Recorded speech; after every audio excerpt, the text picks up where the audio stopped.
Hi. Let's learn about the incremental cost of capital. The incremental cost of capital is the average cost a company incurs to issue one additional unit of debt or equity. It varies depending on how many additional units of debt or equity a company wishes to issue. Being able to accurately calculate cost of capital and the incremental effects of issuing more equity or debt can help businesses reduce their overall financing costs.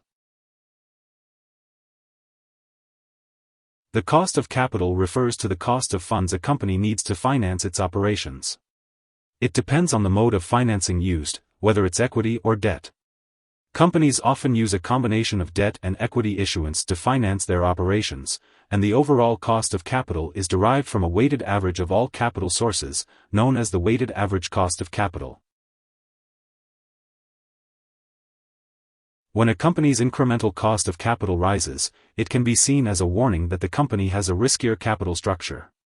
Investors begin to worry if the company has issued too much debt given its current cash flow and balance sheet.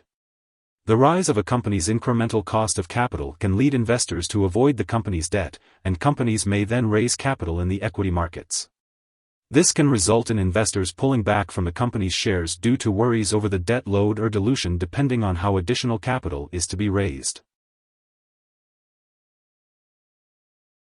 Incremental cost of capital is related to composite cost of capital, also known as weighted average cost of capital. The WACC calculation is used to determine the cost of capital, weighting the cost of debt and equity according to the company's capital structure.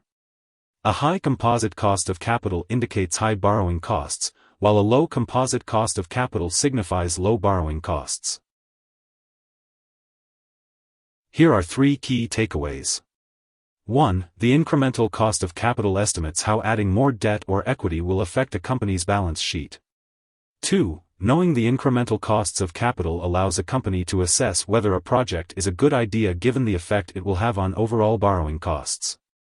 3. Investors watch for changes in the incremental cost of capital, as a rise can be a sign that a company is leveraging itself too much. Hope this would help. Thanks for watching.